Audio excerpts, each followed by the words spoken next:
저는 종로구 지접에 살아가는 신도원 윤보살입니다. 선생님, 사람들이 점을 보면 네, 제일 많이 궁금한 게 삼재, 네, 아홉수 네, 이런 거 되게 궁금해요. 네, 네.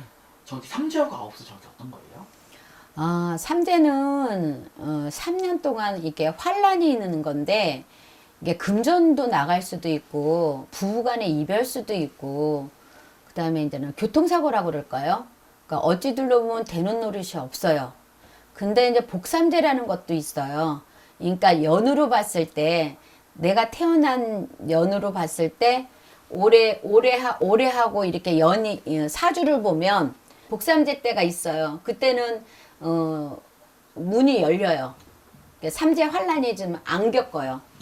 근데 세 번이나 삼재인데 그 환란이 업삼재가 있을 때는 그때는 괜찮은데 그냥 삼재 환란이 들어왔을 때는 그거를 다 겪고 나가는 거예요. 그러니까 삼재 환란이 무서웠기 때문에 옛날부터 삼재 환란은 매기를 꼭 했어요. 삼재 매기를 꼭 했어요. 막기 위해서. 근데 보통 이 삼재도 삼재인데 삼재보다 아홉수가 더 무섭다는 얘기도 있어요. 아홉수가 무섭기는 하는데 아홉수를 잘 넘기는 사주도 있어요. 다 무섭지는 않아요. 저 같은 경우는 아홉수에 좋은 일을 많아요.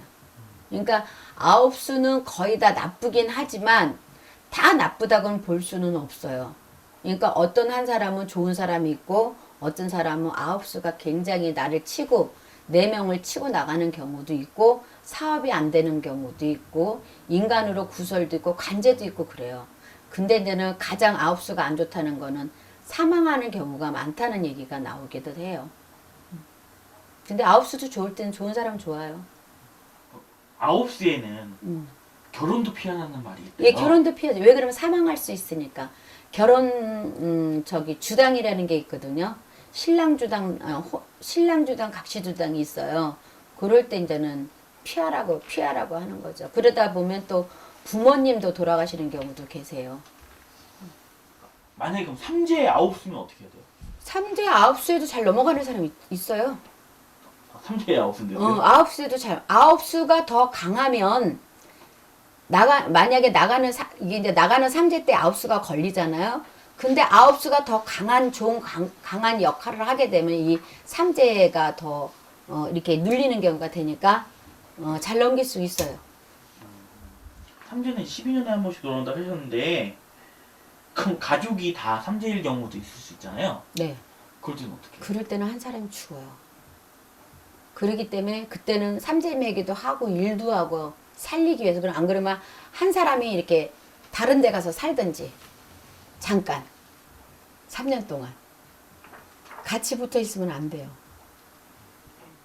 이사, 이직, 이사. 이민 같이 옮기는 거를 이사요? 예, 예. 이사나 이직 그리고 이민 이민?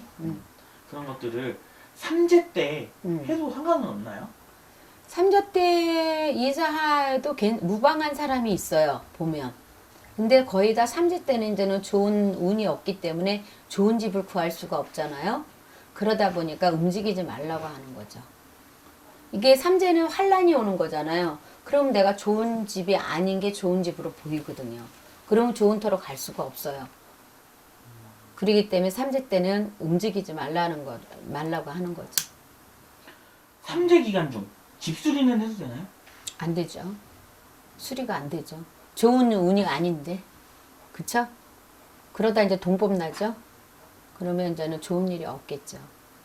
그러니까 하지 말으셔야죠. 될 수 있는 한 삼재 때는 뭐든지 아무것도 손을 놓는 게 가장 좋은 거예요. 그리고 또 삼재 때 좋은 사람이 들어오지 않죠. 안 좋은 삼재나 아홉수 음. 잘 지나갈 수 있는 방법이 있을까요? 제가 봤을 때는 삼재를 잘 지나가게 하려면 삼재 풀이를 해야 되는 거로 그게 무방한 거고요. 아홉수는 안 좋으니까 아홉수 쪽을 잘 막아야 된다고 저는 생각이 들어요. 그러니까 치성을 하든지 구슬을 하든지 저희가 아까 청기누설을 말씀을 하셨잖아요. 아홉수에 너는 죽는다까지를 얘기를 못해요. 너는 아홉수에 참 안 좋으니까 구슬하든지 하자. 그래서 대수대명을 보내자 그렇게 얘기하거든요. 그래서 그럴 때는 아홉수가 그 사람 사주상 아홉수가 안 좋은 사람 있잖아요. 그때는 일을 하셔야 돼요. 대신 가기 때문에 내가 37인데 수가 너무 안 좋아요. 안 좋은데 남의 명의로 가는 해운이 되는 거예요. 그게 하늘에 문이 열렸다고 해서 그럴 때는 일을 하라고 그래요. 삼재하고 아홉수 안 좋다고 하시잖아요. 네. 그럼 좋은 수는 없어요? 좋은 수도 있죠. 왜 그러면 내가 사주상 몇 월 달이 좋고 몇 월 달, 근데 365일 거의 다 좋은 거는 많지는 않아요. 그러니까 우리가 살아가면서 웃음이 얼마큼 있겠어요. 그쵸? 한 달에 웃으는 게 많지가 않아요. 기쁜 일이 많지가 않아요. 그쵸? 근데 이제 조상의 공덕을 많이 닦으시는 분들은 조상들이 그걸 받아 먹어요. 그러니까 삼재도 잘 넘길 수가 있는 거예요. 그러니까 저렇게 해서 나쁜 해운을 이제 좋은 내가 나쁜 거를 막는 일을 하는 거지 어떻게 좋은 운이 들어올 수는 없어요. 그때까지는. 대운이라는 것도 있다고 하는데 있어요. 네. 대운은 정확히 뭐예요? 대운이라는 거는 10년을 보거든요. 10년 동안은 내가 좋은 운이 계속 10년 동안 쌓여 있어요. 그래서 그걸 대운이라고 하는 거예요. 그러니까 대운도 어떤 사람은 4년까지 뿐이 없는 사람이 있어요. 왜 그러면 연으로도 봐야 되니까. 내가 몇 년도, 올해 이제는 무술년이잖아요. 무술년 때 이 사람 대운이 들어왔는데 무술년 때 나를 치는 해운년이 있어요. 그럼 그때는 이제는 그때까지만 대운이 있고 그 이후에는 대운이 없다고 하는 경우도 있고 대운이라는 거는 짧은 사람이 있게 긴 사람도 있어요. 근데 10년까지 길기는 힘들어 보니까. 삼재와 아홉수 때문에 걱정하는 분들에게 한마디 해주신다면? 삼재는 환란이 많기 때문에 삼재 매기를 꼭 해줘서 넘어가시는 게 가장 좋은 것 같고요. 아홉수는 나쁜 어떤 내 몸을 치는 수전이 많기 때문에 아홉수도 잘 이렇게 해결을 하고 가시는 게 가장 좋은 방법인 것 같아요. 그러니까 잘 이렇게 생각을 많이 하셔서 일을 행하셨으면 좋겠습니다.